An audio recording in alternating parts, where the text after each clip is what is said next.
રાતનો છેલ્લો પહોર હતો. આકાશમાં ચાંદ ધીમે ધીમે ઢળી રહ્યો હતો.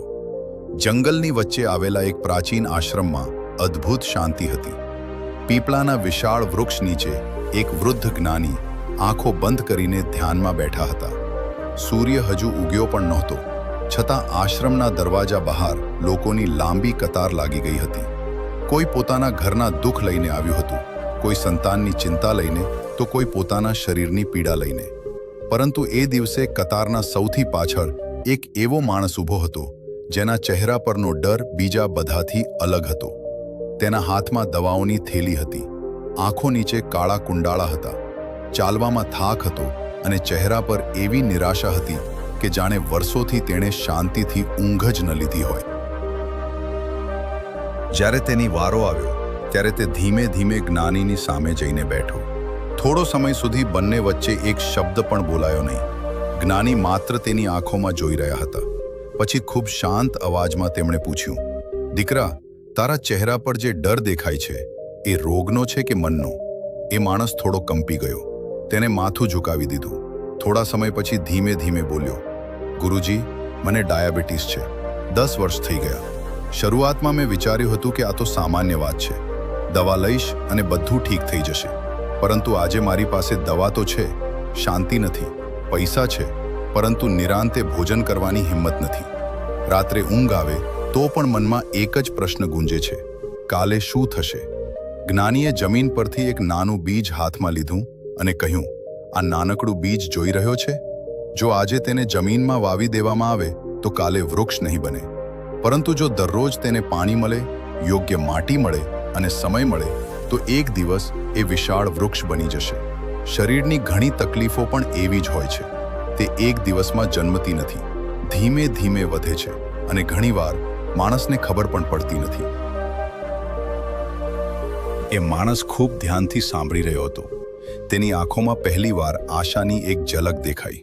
તેને પૂછ્યું, તો ગુરુજી, મારી સૌથી મોટી ભૂલ શું હતી? જ્ઞાની થોડું સ્મિત કરીને બોલ્યા, તારી સૌથી મોટી ભૂલ એ નહોતી કે તને ડાયાબિટીસ થઈ. સૌથી મોટી ભૂલ એ હતી કે તું રોજ પોતાને કહેતો રહ્યો, કાલથી ધ્યાન રાખીશ. જીવનમાં સૌથી જોખમી શબ્દ જો કોઈ હોય તો એ છે કાલ. કારણ કે સ્વાસ્થ્ય ઘણીવાર આજના નિર્ણયોથી બચી શકે છે, કાલના વચનોથી નહીં.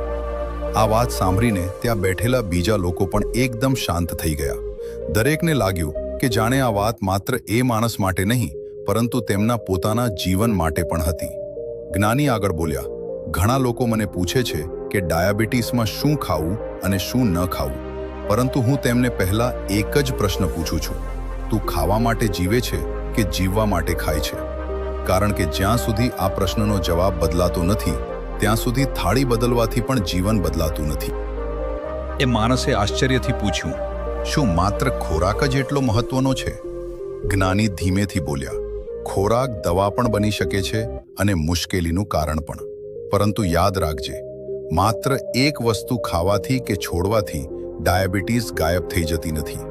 સાચો રસ્તો એ છે કે યોગ્ય આહાર, નિયમિત દવા, શરીરની હલનચલન અને ડૉક્ટરની સલાહ, આ ચારેય સાથે ચાલે. થોડો સમય મૌન રહ્યું. પીપળાના પાનમાંથી પસાર થતી હવા એક મધુર અવાજ કરી રહી હતી. જ્ઞાનીની આંખોમાં અદ્ભુત શાંતિ હતી. તેમણે સામે બેઠેલા દરેક માણસ તરફ જોયું અને કહ્યું, આજે હું તમને કોઈ ચમત્કારિક ઉપાય નહીં કહું, કારણ કે ચમત્કારની આશામાં ઘણા લોકો પોતાની સૌથી મોટી તક ગુમાવી દે છે. હું તમને એવી વાતો કહીશ જે કદાચ સરળ લાગે, પરંતુ જો તેને રોજિંદા જીવનમાં ઉતારશો તો વર્ષો પછી તમારું શરીર તમારો આભાર માનશે. આ શબ્દો સાંભળીને એ વૃદ્ધ માણસે પોતાની દવાઓની થેલી બાજુમાં મૂકી. તેણે પહેલીવાર ઊંડો શ્વાસ લીધો. તેના ચહેરા પરનો ડર થોડો ઓછો થયો હતો. હવે તેની આંખોમાં એક જ ઈચ્છા હતી, સાચું જાણવાની અને સાચી રીતે. જ્ઞાની ધીમે ધીમે ઊભા થયા. તેમણે આશ્રમના આંગણામાં પડેલી 2 થાળીઓ મંગાવી. એક થાળીમાં સફેદ ચોખા, મીઠાઈ, તળેલી પૂરી, મીઠું પીણું અને ઘણી ખાંડવાળી ચા રાખવામાં આવી. બીજી થાળીમાં દાળ, લીલા શાકભાજી, કાકડી, ટામેટા, સલાડ, થોડી રોટલી, દહીં અને એક નાનું ફળ રાખવામાં આવ્યું. ત્યાં બેઠેલા બધા લોકો બંને થાળીઓને આશ્ચર્યથી જોઈ રહ્યા હતા.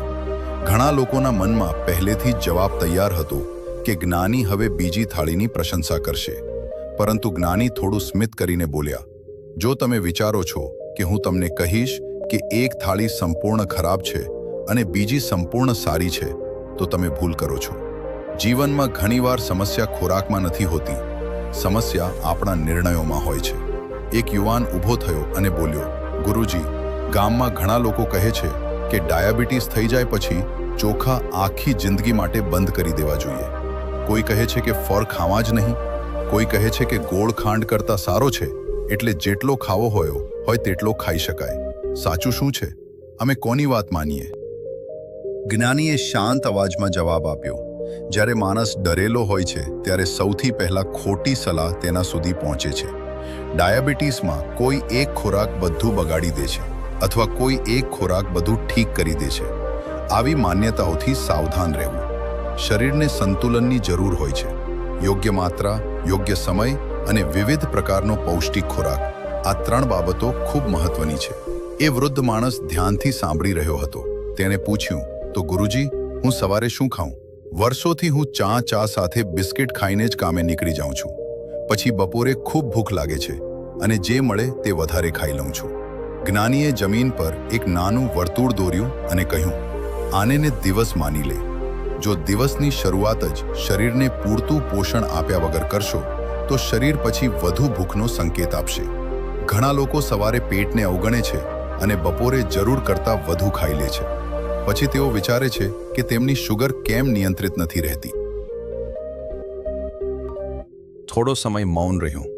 પછી જ્ઞાનીએ સામે રાખેલી બીજી થાળીમાંની રોટલીનો નાનો ટુકડો હાથમાં લીધો અને કહ્યું, કલ્પના કર, આ તારો ભોજન છે. જો તું તેમાં અડધો ભાગ શાકભાજીને આપે, થોડો ભાગ દાળ કે પ્રોટીનવાળા ખોરાકને આપે અને બાકીનો ભાગ અનાજને આપે તો શરીરને વધુ સંતુલિત પોષણ મળી શકે છે.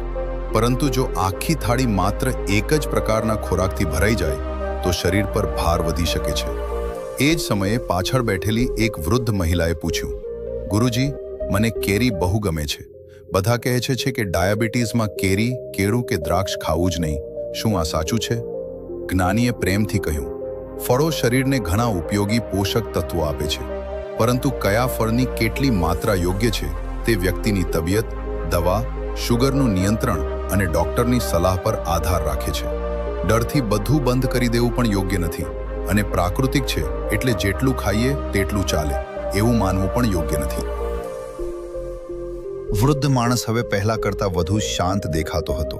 તેણે ધીમેથી કહ્યું, ગુરુજી, મને હવે સમજાય છે કે હું વર્ષોથી ખોરાકને દુશ્મન માનતો હતો, પરંતુ સાચો પ્રશ્ન તો મારી આદતોમાં હતો. જ્ઞાની સ્મિત કરીને બોલ્યા, બિલકુલ, યાદ રાખ, થાળી બદલતા પહેલા વિચાર બદલવો જરૂરી છે. જ્યારે માણસ સમજણથી ખાવાનું શીખે છે ત્યારે દરેક કોળીઓ માત્ર પેટ જ નથી ભરતો, તે ભવિષ્ય માટે પણ એક નિર્ણય બની જાય છે. આ વાત સાંભળીને આશ્રમમાં બેઠેલા દરેક માણસે પોતાની અંદર એક પ્રશ્ન પૂછ્યો. આ પ્રશ્ન પૂછ્યા પછી આશ્રમમાં ફરી એકવાર સંપૂર્ણ શાંતિ છવાઈ ગઈ. કોઈની નજર પોતાની થાળી પર હતી, કોઈ પોતાના ભૂતકાળને યાદ કરી રહ્યો હતો, તો કોઈના મનમાં વર્ષોથી ચાલતી આદતો એક પછી એક સામે આવવા લાગી હતી. થોડા સમય પછી જ્ઞાની ધીમે ધીમે પીપળાના વૃક્ષની બાજુમાં ચાલવા લાગ્યા. તેમની પાછળ બધા લોકો પણ ઊભા થઈ ગયા. જ્ઞાની એક નાના તળાવ પાસે રોકાયા. તેમણે તળાવનું નિર્મળ પાણી હાથમાં લીધું અને ધીમેથી પાછું પાણીમાં જ છોડી દીધું. પછી બોલ્યા, જો પાણી વહેતું રહે તો તે સ્વચ્છ રહે છે. જો પાણી એક જ જગ્યાએ અટકી જાય તો ધીમે ધીમે તેમાં ગંદકી જમા થવા લાગે છે. શરીર પણ કંઈક આવું જ છે. માત્ર ખોરાક જ નહીં, શરીરની હલનચલન પણ એટલી જ જરૂરી છે. પાછળથી એક મધ્ય વયનો માણસ ઊભો થયો. તેણે હાથ જોડીને કહ્યું, ગુરુજી, હું રોજ દવા તો સમયસર લઈ લઉં છું, પરંતુ કામ આખો દિવસ ખુરશી પર બેસીને કરું છું. સાંજે ઘરે આવું ત્યારે એટલો થાકી જાઉં છું કે ચાલવાનું મન જ થતું નથી.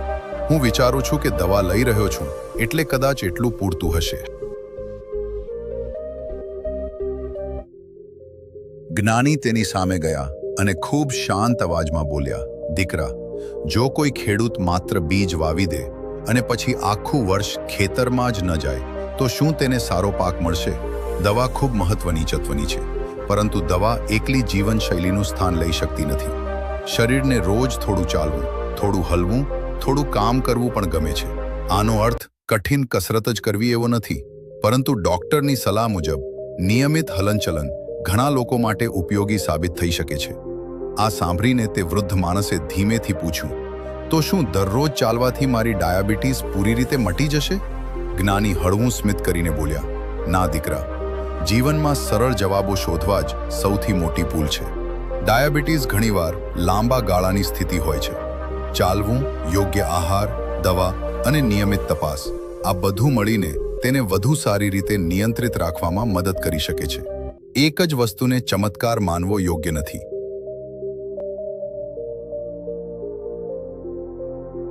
જ્ઞાની થોડા ક્ષણ માટે અટક્યા.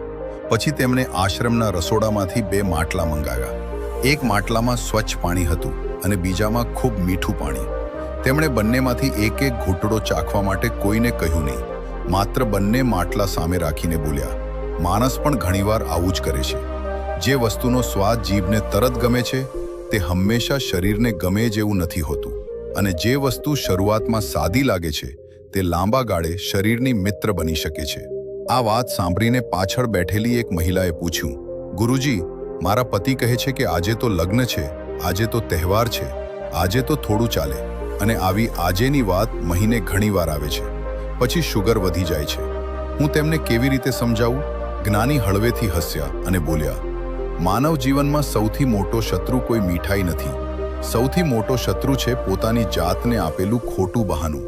જો દરેક અઠવાડિયે કોઈને કોઈ કારણથી નિયમ તૂટે તો નિયમ રહેતો જ નથી. આનંદ કરો, પરંતુ સમજણ સાથે. જીવનનો આનંદ અને સ્વાસ્થ્ય બંને વચ્ચે સંતુલન જ સાચી બુદ્ધિ છે. વૃદ્ધ માણસ હવે ખૂબ ધ્યાનથી દરેક શબ્દ સાંભળતો હતો. તેને લાગવા લાગ્યું કે વર્ષોથી તે ખોટા પ્રશ્નો પૂછતો હતો. તે હંમેશા પૂછતો હતો, શું ખાવું? પરંતુ આજે પહેલીવાર તેને સમજાયું કે સાચો પ્રશ્ન કદાચ આ હતો, કેવી રીતે જીવવું? જ્ઞાની તેની તરફ જોઈને ધીમેથી બોલ્યા, દીકરા, જ્યારે માણસ પોતાની આદતો બદલે છે ત્યારે ઘણીવાર તેનો અરીસો પણ બદલાતો દેખાય છે. પરંતુ યાદ રાખ, દરેક ફેરફાર ધીમે ધીમે થાય છે.